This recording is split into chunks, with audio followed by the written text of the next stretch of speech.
ತಮಿಳುನಾಡಿನಲ್ಲಿ ವಿಧಾನಸಭಾ ಚುನಾವಣಾ ರಣಕಹಳೆ ಜೋರಾಗಿದೆ. ಭರ್ಜರಿ ಭರವಸೆ ನೀಡಿದ್ದಾರೆ ಸಿಎಂ ಸ್ಟಾಲಿನ್.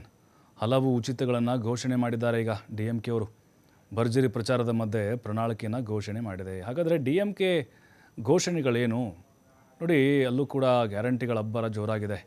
ಮಹಿಳೆಯರಿಗೆ ತಿಂಗಳಿಗೆ 2,000 ರೂಪಾಯಿ ಕೊಡ್ತಾರಂತೆ. ಒಟ್ಟು 20 ಲಕ್ಷ ಕುಟುಂಬಗಳಿಗೆ ಉಚಿತ ವಿದ್ಯುತ್ ಕೊಡ್ತಾರೆ, ಫ್ರೀ ಕರೆಂಟಲ್ಲಿ. ವೃದ್ಧರ ಪಿಂಚಣಿ 2,000 ರೂಪಾಯಿ ಹೆಚ್ಚಳ ಮಾಡ್ತಾರೆ, ಈಗಿದ್ದು ಜಾಸ್ತಿ.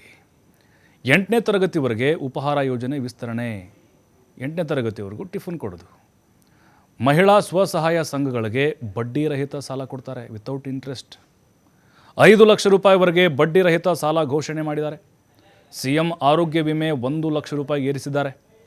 ರೈತರಿಗೆ ಮೀಟರ್ ಇಲ್ಲದಂಥ ಪಂಪ್ಸೆಟ್ ಪೂರೈಕೆ ಮಾಡಲಾಗುತ್ತೆ. ಸರ್ಕಾರಿ ಆಸ್ಪತ್ರೆಗಳಲ್ಲಿ ಡಯಾಲಿಸಿಸ್ ಘಟಕವನ್ನು ಕೂಡ ಹೆಚ್ಚಳ ಮಾಡ್ತಾರಂತೆ. ನೋಡಿ ಇಂತಿಂಥ ಘೋಷಣೆಗಳು ಇದು. ಅಂದರೆ ಹೆಸರು ಗ್ಯಾರಂಟಿ ಅಂತಿಲ್ಲ, ಬಟ್ ಎಲ್ಲವೂ ಕೂಡ ಗ್ಯಾರಂಟಿ ಮಾಡಲ್ಲ ಇದು. ಹಾಗಾಗಿನೇ ಭಾಳ ಜಿದ್ದಾಜಿದ್ದನ ಅಖಾಡ ತಮಿಳುನಾಡಲ್ಲಿ ರೆಡಿಯಾಗಿದೆ.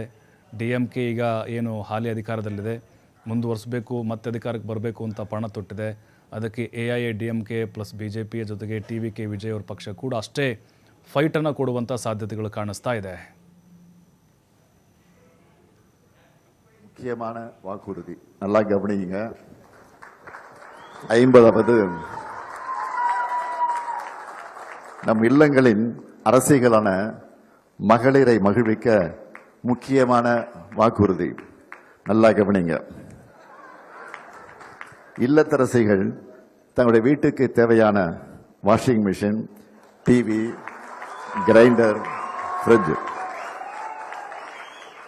மிக்சி, மைக்ரோவேவ், அவன் மற்ற மின்னடுப்புகள் போன்ற வீட்டு உபயோகப் பொருட்களை புதுசாக வாங்கவோ அல்லது ஏற்கனவே பயன்படுத்தி வரும் இத்தகைய பொருட்களுக்கு மாற்றாக வாங்கவோ இல்லத்தரசி என்ற புதிய திட்டம் செயல்படுத்தப்படும்.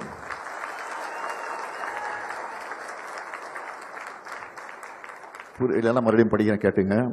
நம் இல்லங்களின் அரசிகளான மகளிரை மகிழ்விக்க முக்கியமான வாக்குறுதி